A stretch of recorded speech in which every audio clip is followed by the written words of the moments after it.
Welcome back, everybody, to the show. I hope you're doing well. If you knew what my yesterday was, you'd be saying, how is Luke doing a show today? That's remarkable. And I appreciate you saying that. So today is the State of the Union. I'm sure we'll hear lots of substantive and deep and thoughtful analysis from them, right? Little joke, but you get it. And what else? We're going to talk about a little bad news in a second that Trump got before State of the Union. But first, Caroline Leavitt came out, not like as gay, but she came out to the lawn of the White House and did her thing, but she struggled to this time, I would say, and kind of failed. I would say this is one of those instances where her being the spokesperson for Trump is she's doing a humiliating job for him. However much people credit her with being so good with the words, this was rough, which I'm going to show you. And then Trump making a statement on Iran that you'll kind of hear her reference in the clip that I'm going to play. That freaks me out. So this is her being asked about reporting that we may be going to war with Iran imminently. Maybe he's just waiting for the State of the Union speech to be done, and then he's going to go ahead and do it after that. We don't exactly know. But the confusing part of this is the purported justification would be Iran's nuclear program. But they just told us that the nuclear program, or we can finally use the soundbite, as Trump puts it, the N-word. The N-word! Right, which he describes nuclear. We grabbed that soundbite and realized there's very few situations where we can use that soundbite. Yeah, so, but that is what he calls it. But they said they obliterated it. So then why are we having to go to war over it? I'm very confused. So is Caroline Leavitt. You mentioned Operation Midnight Hammer, the president's having a success in the military. One of the things that the president said, Iran nuclear sites were completely obliterated. We heard from Steve Witkoff just a few days ago also saying that Iran was maybe just a week away from getting access to bomb-making material. How can you square those two statements? What exactly happened here? Were they strikes just not as effective, or were they able to rebuild more quickly than the administration had hoped? No, the president's initial statement, and the president reiterated that True Social, that Operation Midnight Hammer was an overwhelmingly successful mission that did, in fact, obliterate Iran's nuclear facilities. That is not just verified by the president of the United States. Okay, so hold on to this, because she'll say it quick and like she's making a good point. This is actually an embarrassment. Oh, yeah, we obliterated it, and we didn't. Okay, that's the point. Oh, yeah. No, we obliterated it. Oh, we also have to go obliterate it. No. We obliterated it because we have to obliterate it. Obviously. Nuclear facilities. That is not just verified by the president of the United States, but also the International Atomic Energy Commission as well. That does not mean that Iran may never try again to establish a nuclear program that could directly threaten the United States and our allies abroad, and that's what the president wants to ensure can never happen again. And just one more note, but with respect to Iran, before I run into my morning meeting, President Trump's first option is always diplomacy, but as he has shown, he is willing to use the lethal force of the United States military if necessary. So it's always, the president is always the final around here, and I've seen a lot of sensationalist reports. Why is she so gabbering? Why is she struggling so much to get this point out? Oh, because she knows it's ridiculous. That's why. I'm so tired. This is going to be a crazy show. I'm so tired. I don't want to listen to Caroline Leavitt. Here, and I've seen a lot of sensationalist reporting over the past day that is just completely untrue. And anyone speculating to the media, hiding behind an anonymous source, pretending to know what President Trump is thinking or a decision he will make with respect to action against Iran has no idea what they're talking about. Action against Iran. Then she ran away. Good job. He has the frat thing. So I don't know. I thought we were talking about Iran. I didn't know that we were talking. I didn't know we were talking about something called Iran. Where did you run? So I don't really know what that's about. Can we stop saying Iran? It's like the only people who want to go to war with Iran are people who call it Iran.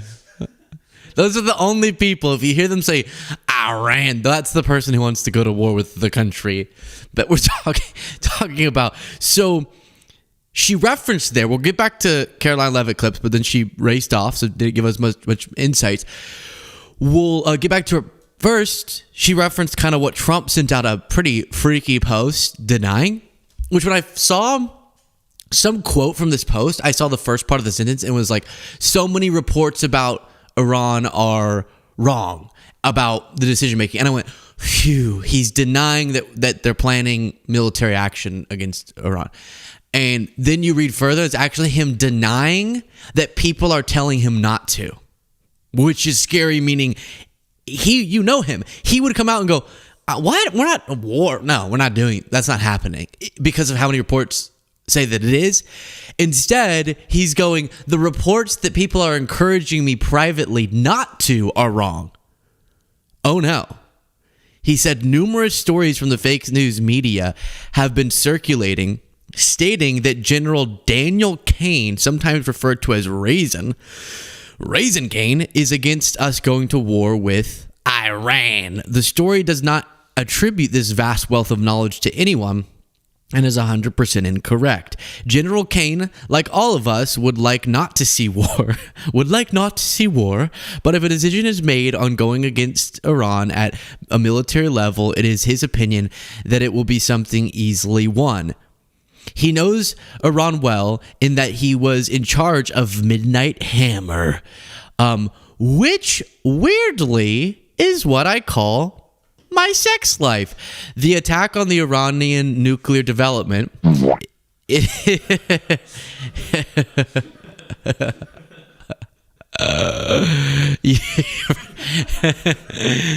baby, I just got done talking about Iran on the show. Now do you want to get my Midnight Hammer?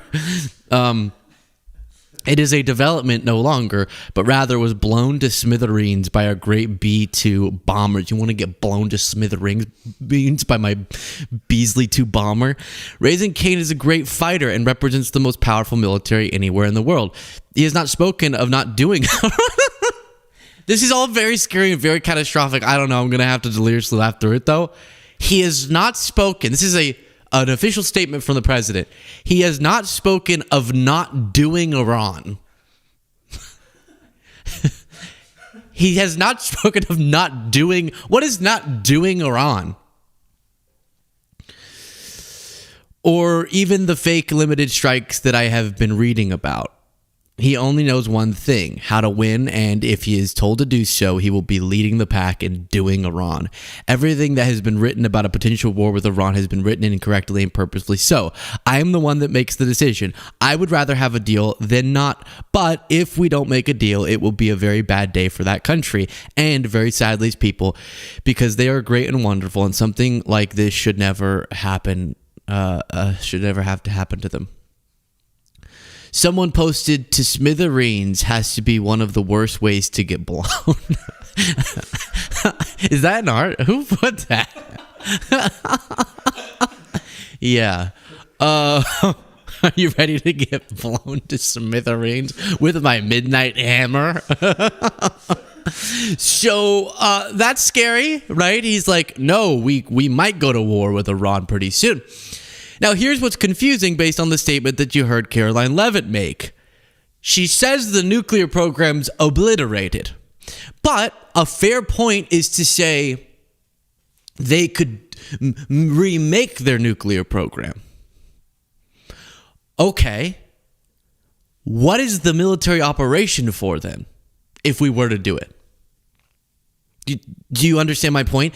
If they haven't built up whatever it is that makes a nuclear program, then what is it that you would be doing with our military? Because right now it's already blown to smithereens. So what, are you just going to blow it again? I mean, I don't know. It doesn't make much sense. It sounds like you're just going for a regime change war, which is the exact thing Trump said he was going to stop doing. Then she gets asked, how is Iran a threat to the United States?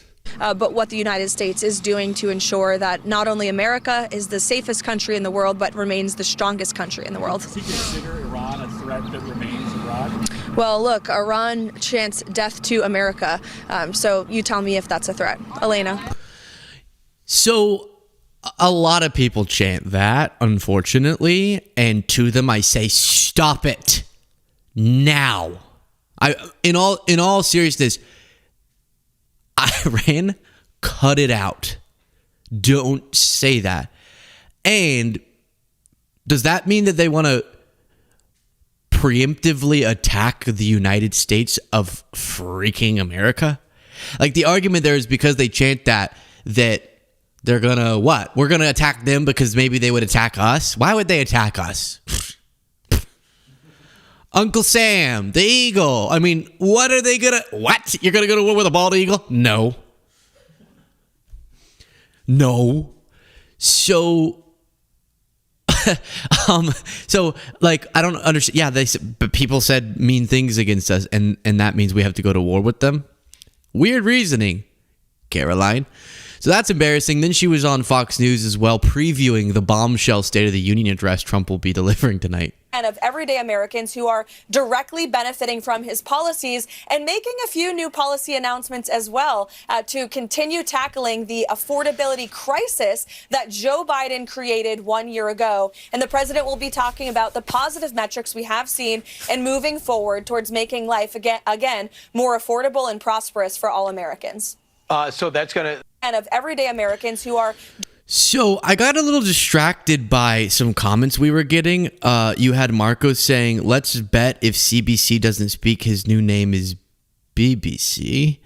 I'm assuming because of your love for the British Broadcasting Corporation. Clara said, pity you couldn't stay with us for his speech rant. Yeah. Bilbo said, if Luke is Midnight Hammer, then I'm Midnight Nail. I see you. Okay. So, you know what's confusing about that clip? Caroline Leavitt says that a year ago, Joe Biden created the affordability crisis. But if I'm not mistaken, February 24th, 2026, let's go back a year. That'd be February 24th, 2025. Trump was president, so I don't know how Biden was creating the affordability crisis a year ago, but I think I get her point despite it being wrong. David Packman said, Caroline gives us a preview of Trump's State of the Union speech tonight. Number one, it's great thanks to me, right? Everything's great. But also it's bad because of Biden, and also it's bad because of Obama, but it's good because of me. So things are good. The State of the Union is great. And it's bad because of Biden. It makes sense. And checking in on James Comer. But look, I support the president. We're going to do, in my congressional office in Kentucky, I'm going to do whatever the president wants to move his agenda forward. Yeah. And I know Mike Johnson and Steve Scalise are trying very hard. Did you hear that? You're not supposed to say that out loud, James. He says, literally, here's the quote. Look, I support the president. I'm going to do whatever the president wants.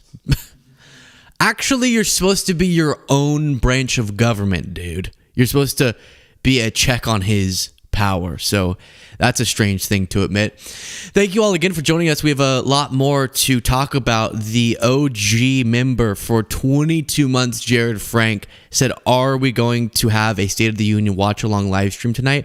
Or are we going to have to watch that mess alone? Probably alone. Sorry. If you knew what was going on outside of the show, not to talk about, not a literal nuke because we're talking about nuclear, all that, but like a proverbial nuke dropped on a situation. So probably not. Apologies. Midas Simon has been a member for a month and said, I hit my first membership milestone. Congratulations. We are so grateful for you. I'm sure you've seen this clip, but we're going to take it in a very hoax alert, new hoax alert. Woo, woo. Fun direction, which is Fox News host Jesse Waters responding, I guess, to Newsom discussing his difficulties growing up with reading because of dyslexia. And Jesse Waters makes a statement about how he doesn't want a president who can't read. Well, even though he supports Trump.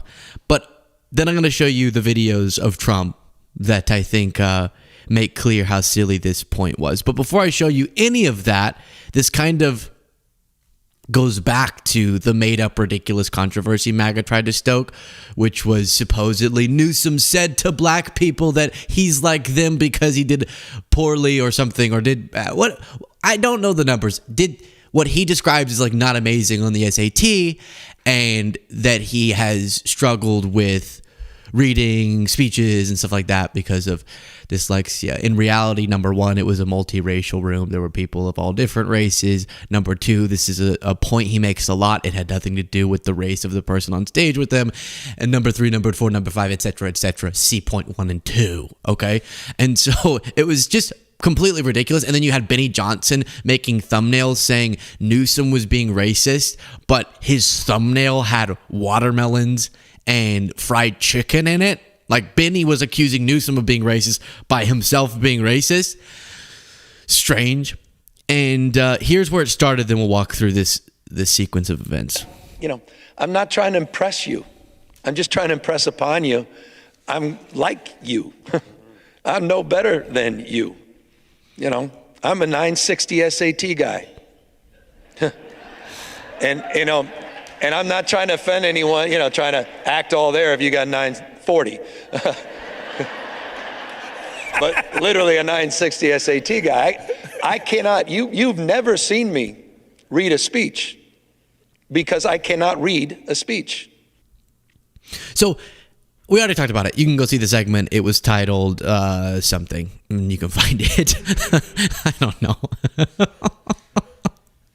And so then Jesse Waters comes out and is like, well, I don't want a president who says he struggles to read. I don't, for Gavin, I don't want a president who scores poorly. Mm-hmm. I don't want a president who struggles to read. Mm-hmm. I want a really smart president. Now, So, obviously, you see a clip like that, every soy boy YouTuber like me will go, Jesse Waters just accidentally owned Trump, right? And then you make jokes and you say, but about Trump. And Jesse Waters goes, I don't care. The contradictions are the point. I don't actually have any real principles. I'm just a massive hypocrite, and I get paid a lot of money to be that. But despite it being completely worthless, let's do it.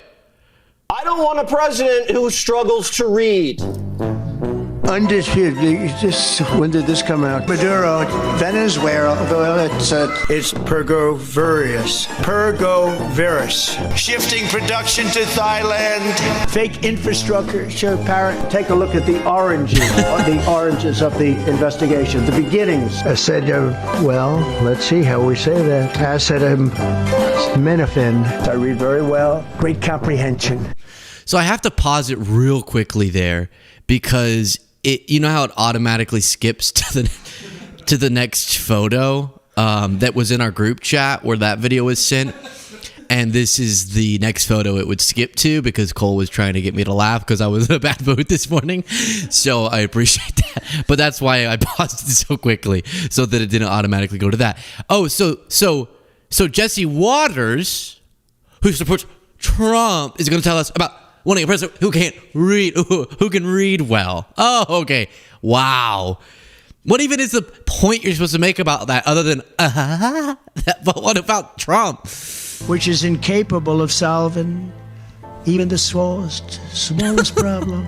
The simplest of problems we can no longer solve. We can't do anything. We are an institute and a powerful death penalty. We will put this on. We have, which is incapable of solving even the smallest problem. We are an institute in a powerful death penalty. Yeah, sure. I'm sure it's Newsom's reading comprehension that we need to be concerned about. And then friend of the show, David Pakman, had on his program Dr. Frank George, who's a psychologist and cognitive neuroscientist, who says that Trump speaks at a 4th grade level. But his entire speech is a symptom. He's speaking at a 4th grade level typically. where 10 or 15 years ago, he was fairly eloquent. You might not like what he was saying, but he said it eloquently. That is just gone. The words he uses now are, he repeats very simple words like big, great, best, over and over and over. They become a great part of his vocabulary. That's symptomatic, actually. People don't realize that. The paraphagias, Obama, Krishish, screwing up the words. That's a symptom of frontotemporal dementia. It is not Alzheimer's. Now, when you combine the disinhibition on top of the underlying malignant narcissism, that's where we start to see the escalation of the vengeance, the retribution, the random decisions that go back and forth. Like, I'm implementing 100% tariff. A week later, he's getting rid of the tariff. We're invading Greenland, and then he's not invading Greenland. Just that type of thing that, 10 years ago, he wouldn't do those sorts of things. So you can hear even in this doctor's analysis how difficult it is to analyze Trump specifically. And in this case, it was a lot about his decline and how his brain has changed and dementia and all that. And that's major and notable. But when you compare it to like Biden, I think the reason that people had an easier time going Biden is declining because of age was because he went from like a normal person to just a normal person who got older and then struggled to speak a little bit more. Whereas Trump was like crazy and said wacky stuff and was never the smartest.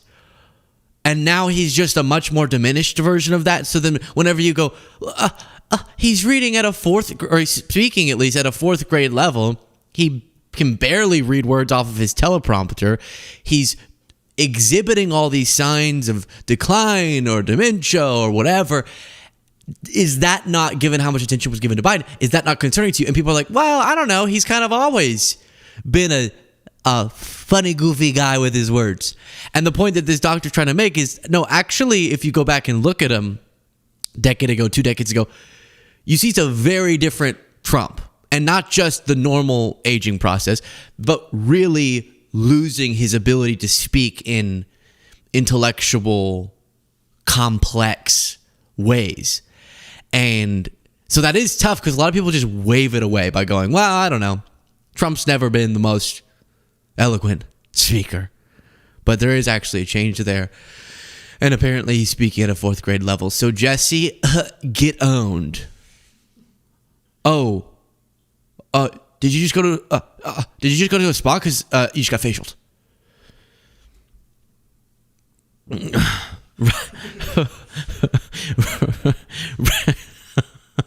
Racklin the Dan said, disregard their political outrages. They disregard the rules entirely. It's absurd to take seriously. True. Bobby Slacks has been a member for 8 months. Said, love you, Luke, Jaden, and undisputed, clean, beautiful, cold. Clean, beautiful. Whoa. Oh, that was cool. That was fun. A little mix up. All right, let's talk about this next. The brother of Jeffrey Epstein, yes, that Jeffrey Epstein, whose name is Mark Epstein, went on Piers Morgan's show. Hang on. In this case, to hang up. And Crock of shit. And Mark Epstein did that. He hung up because Piers Morgan correctly asked him about, do you care about the victims of your brother's abuses? Can I ask you? And Mark Epstein will do all these interviews being like, yeah, let me tell you about my brother. And then now apparently he's fed up getting asked about his brother. Hey, there's just certain people in history where if you're their family and you go do public interviews, you're gonna be asked. Okay? This is just, sorry. It's one of those things about family. You can't go on and be like, oh, I just wanted to talk about my studies of architecture in ancient civilizations. Piers, why aren't you interviewing me about that? Or whatever. it is that he'd prefer to talk about. So let's watch this. He ended up just hanging up on Piers Morgan. And it's like, why did you think Piers Morgan was going to ask you about? What is life for you like as the brother of perhaps the most notorious person in America? Well, my life is fine. I'm just getting a lot more calls from journalists and ask for, these kind of interviews. And I've told people I only talk about Jeffrey's death because I found that when I answer questions about anything else in the files, whatever I say gets misconstrued to fit somebody's agenda. So I no longer answer questions about the things in the files, which I really, to be honest, don't care about. I wasn't part of any of that. I'm not named in anything. And, and if anyone's in the files or something that's supposed to be getting into trouble for something, I have nothing to do with that. That's their problem, not mine. I don't want to be cold about it, but I have my own life. Look, trust me, it would have been a lot easier for me if I thought Jeffrey committed suicide. I could have then, mourned my brother and went on with my life. But instead, I'm right, but when you say, yeah, sure. But when you say you don't care about the... Yeah, what would this might seem crass. What would the mourning process look like for Jeffrey Epstein? Hi, welcome to his funeral. We do have an open casket, but be warned, he does look like a massive gorilla grabbed him and swung him around by his head until every bone in his neck was broken. So just be cautious of that, but just a beautiful, beautiful man, And one of the things I learned from him was never never give up. Like what do you mean mourning? Oh, but he's my brother. Shut up. Shut up, Mark. Sorry. I'm sorry this happened to you, maybe. I think you knew more than you're saying too, so we're about to see that when he hangs up. What, Mark? You gonna mourn him? You want his ashes on your mantle? For what? So you can remember his sick life? Oh, let me mourn. Well, then go mourn. Stop doing interviews. But I need to get justice for Jeffrey. Hey, how about justice for the survivors? Hang up, which is what happens.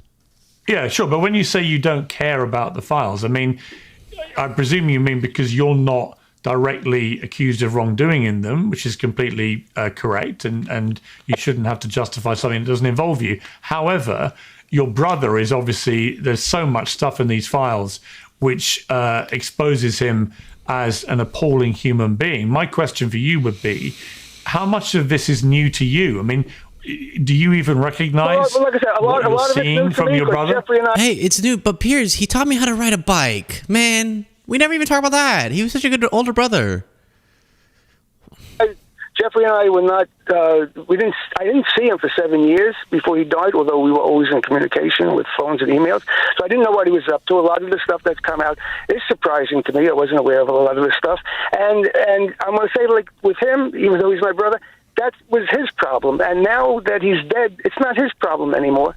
So again, unfortunately, I really don't care, to be honest with you. I'm just concerned that my brother, whoever and whatever he was murdered. Okay, yeah, so there's a little bit more. What did you mean by he's dead now, so it's not his problem? You think I'm being insensitive? He's just like the Bill Gates. He's dead, so there it is. He's dead now, so it's not his problem. I guess that's one way to look at it. But how about it's our problem? Let me put it this way: why I am so hostile towards Mark, and we'll watch this last aspect. Number one, he goes around talking like he knows stuff, but then if you ask him, what did you know and why didn't you sound the alarm? He's like, oh no, I barely knew the guy. Him and Trump are both like, Jeffrey? Jeff? I don't know any Jeffs. That's so weird. Whenever in certain kind of, and sometimes it's like, oh yeah, I knew he had this on this person, or, I know that the murder or the death or whatever, suicide was not a suicide. But then that's one aspect of it. The other is if I found out and I really was shocked, number one, I would know if my brother was doing stuff like that because I'm close with him and I would find out. And then I would seek accountability.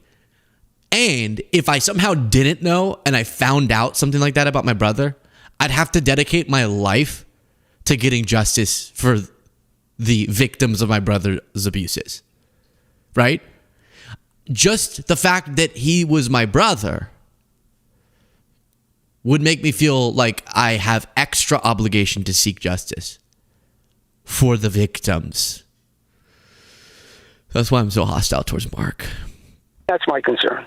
But you care about the victims, I presume, of your brother. These are the questions I don't get into. So have a good day.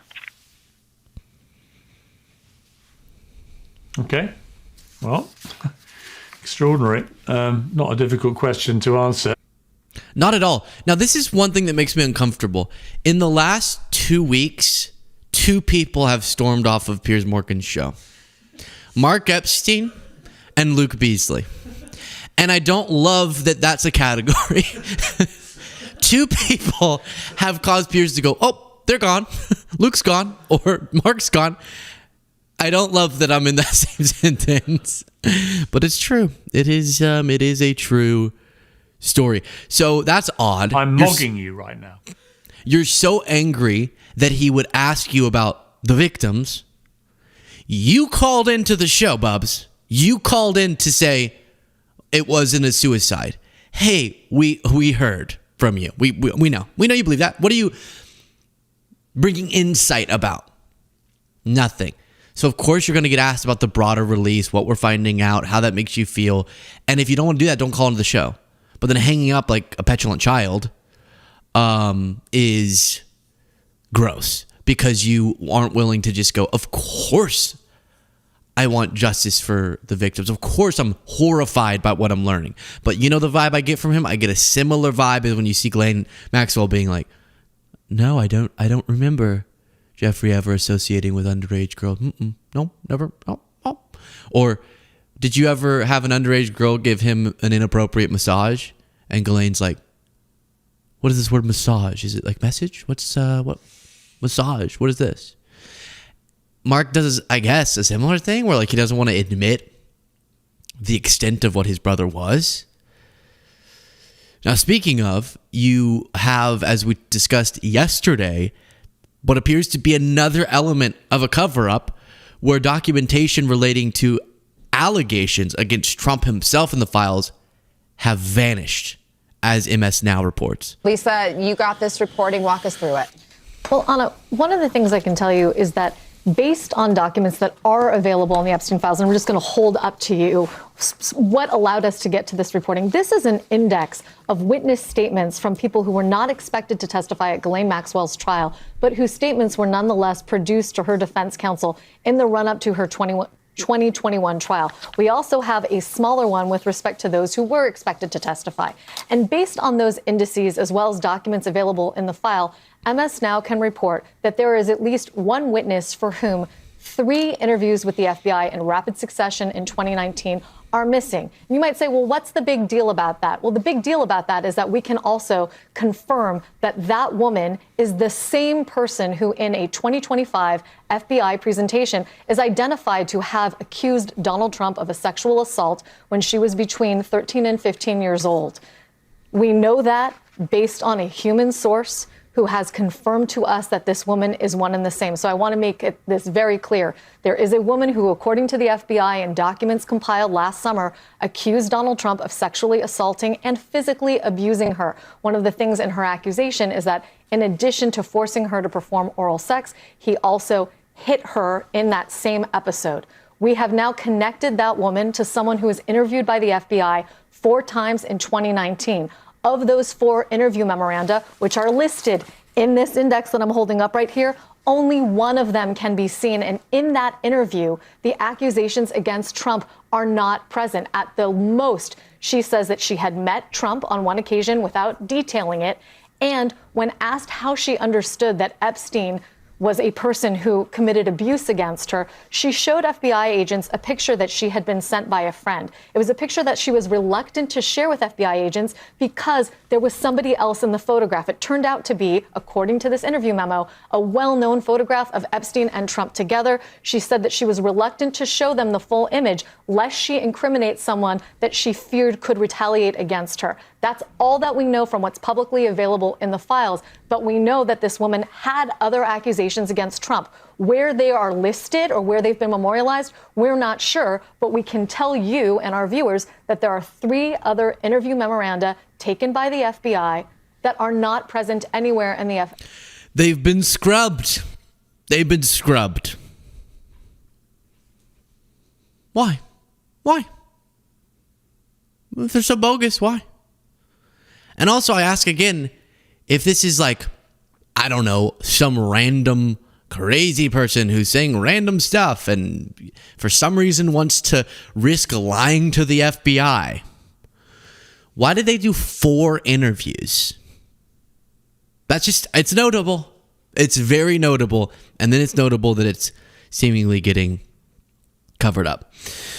All right, let's talk about something else just here in a second. Cause and effect, spelled weirdly. Sent a super chat. Thank you. Bobby Slack said Luke, Jade, and Undisputed Clean Beautiful Cole make life in the craziness of the Trump regime a little easier to take. Through personal analysis and humor, the guys do such a great job. Thank you. Thank you so much. Carl Reasoner said, Mark, tell us lies. Tell us sweet little lies. Right. Exactly. Okay. Donald Trump has his State of the Union address tonight, which is kind of in the political world built up to be a really big event. What does it really do? I don't know. But a lot of people tune in. The president makes their case, tries to say things are great, but also he's going to say, but the things that are bad are because of Biden. And he got some really bad news right before the State of the Union. We're going to talk about that in a second. But just be prepared because this was his last speech. I can't remember if it was technically a State of the Union or just address, a kind of State of the Union type speech. I think it was, I don't know, who knows. But this was the last time he had a similar event. $8 million for making mice transgender. This is real. Yeah, it is, except for it's not. Or the famous part where he just goes, and then Social Security checks are going to 100-year-old, 150-year-old, 175-year-olds, 100 and he just lists off all these numbers, not realizing that he's just seeing names that are still in the database, but not people who are getting checks. But they misinterpreted it because they're goobers. They're goobers and liars. But right before a moment when he's going to insist that Americans love him and that things are going great under him, he was thumped with this. Trump gets humiliating report card before State of the Union. While the president doubles down on tariffs, his approval ratings are tanking. President Donald Trump faces a 60% disapproval rating, his lowest since the immediate aftermath of January 6. Wow. As he prepares for Tuesday's State of the Union, a new poll from Washington Post, ABC News, Ipsos. That's a lot. Why do you need so many people to do a poll? Man. I think there's one person in the whole world who finds that funny, and I'm sitting right here. Published Sunday. What? We do have a new poll from the Washington Post, ABC News, Ipsos, CNN, Reuters, Gallup, CBS poll. Found that of that figure, 47% strongly disapprove of the 79-year-old president. Most voters, 65%, believe Trump has overstepped his authority by signing a flurry of questionable executive orders in his first year. He is slipping in confidence on issues including his use of military force in other countries, his handling of the Epstein files, and ICE's immigration raid tactics. Americans are also souring on his face. Very sick of seeing this image or ones like it everywhere. You also have this reporting. Well, new this morning, on the eve of President Trump's State of the Union address, a new CNN poll points to the enormous challenges ahead for him and Republicans heading toward the midterm elections. Look at this. Only 36% of all U.S. adults approve of Mr. Trump's job performance. That's down 12 points from a year ago. 63% say they disapprove. CNN senior White House reporter Kevin Liptak is here with us. Kevin, you've been looking more closely at this poll and the issues the president faces. What are some of the important trends right now? Well, the trends are all going downwards. Certainly, we saw that downward trend in the overall approval rating. That's the lowest point for the president heading into one of these yearly State of the Union addresses in both of his terms. But it's also sort of a historic low for any president this century at this point in their term. So these are... Hear that. If you feel like you're screaming into a void, if you feel like there's no hope for the country because this guy's president, but he's so obviously insane, his current unpopularity is so historic that he's less popular at this point in a presidential term than anyone since we've been doing polling. Okay? Since you could get together, watch your ABC, episodes, CNN, Reuters to do a poll. You haven't seen anything like this. Significantly weak numbers. And I think what is driving it is the independents. When you look at how much in the approval among independents has really dropped off. Last year, the president was down 13 points among independents. This year, he's down 47 points among independents. So 26% approve. 73% disapprove. I think anytime you're that far underwater among independents, your overall approval rating, you just can't recover from that, essentially. Yeah. And when you look at all of these other demographics where the president has actually traditionally... I think you get it. He's going to show you a bunch of numbers. Oh, this group that he made headway with also has plummeting approval rating. Reuters Ipsos poll. Ipsos is busy. Suggests that Americans are increasingly... concerned about. We're doing Ipsos jokes now. That's the state of things. Concerned about President Trump's age and state of mind. Look at that. The survey, which was conducted online between February 18th and 23rd, measured the attitudes of adults. It found that 89% Democrats, 30% of Republicans, and 64% of independents believe that the president is becoming erratic, not to be confused with erotic, with age. So he is, I love how 30% of Republicans, some of which still like Trump, are like, oh yeah, he's becoming very erratic with age. Taken all together, 61% of respondents describe Trump that way. A clear majority say something's off about this dude's mind. And to them I say, hey, true. You remember that election we had? Would have loved to have that 61%. That would have been real helpful. But no, all love to y'all. I don't mean to demonize you guys like that, but it's just, I'm angry. I had a rough night. I'm sorry. Anywho, then you have this news, which is crazy. Jeanine Pirro just had to give up trying to arrest Democrats who just said something that was true. They just released a video saying something that was true, which is military members are obligated to not follow illegal orders. And then Trump tried to get Jeanine Pirro to arrest them.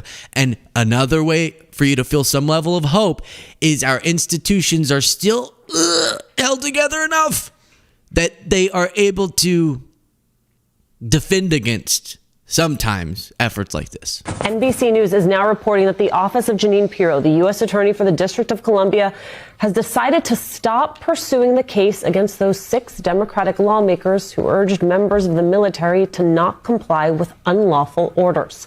That's according to 3 people familiar with the matter. The news comes roughly 2 weeks after a federal grand jury in Washington, D.C. unanimously rejected an attempt by Pirro to indict the lawmakers over that video. Of course, because any adult with a functional brain would sit in that room and go, so you're trying to charge them with a crime because they said something that is literally the law? That doesn't seem right. Jeanine Pirro reportedly abandons case against 6 Democratic lawmakers. Failure. Shame. Shame. Shame. I'm just saying to Jeanine. And I will not apologize for that. So don't even try, Jeanine. And then, the broader destruction, this happened to fail. Yay. But others haven't. They were able to arrest Don Lemon, for example. They were able to, I think, bring charges against James Comey. Yes, they were. And the list goes on. This is the destruction of the independence of the DOJ. So much so that Trump is kind of bragging about it by posting a video of his nemesis, Caitlin Collins, being like, Trump's putting up banners here at the DOJ headquarters, which kind of represents the way that Trump has wrecked a little bit of a separation between prosecutorial decisions and politics. And Trump posted it. Right on. It's almost impossible to miss the new banner bearing President Trump's face that just went up here at the Justice Department. If you've been in Washington in recent months, you've seen similar ones at the Department of Labor or the Department of Agriculture, for example. But this one seems to strike a different chord, given it's the Department of Justice. Historically, administrations have tried to stress a level of independence between the West Wing and the White House and their Justice Department, arguing that politics doesn't influence who is being prosecuted. But it's safe to say that line has been erased since President Trump has taken office in his second term. We've seen him directly pressure the Attorney General to prosecute people who he perceives as his political enemies or people who have led prosecutions. Trump posted this. Caitlin Collins is like, Trump, in a dangerous, catastrophic for our democracy way, has directed his Attorney General to be like his personal attack dog. But the Dow's at 50 Dow. I know that's what you were thinking. I was just going to say it. Okay, I get it. Yes, funny. Okay. So, and Trump posts that video of Caitlin Collins outlining a very anti-democratic thing Trump is doing and signs off on it. Enemies or people who have led prosecutions against him. The Justice Department says this banner is in honor of America's upcoming 250th birthday celebration. But if you look at this banner closely, it also echoes what President Trump himself has said, talking about the slogan, "Make America Safe Again." Yeah. So I guess Trump, it's no longer a secret, as if it was, that he indeed is going after his political enemies. She doesn't say going after people that some could perceive as his political enemy, but also have serious allegations against them.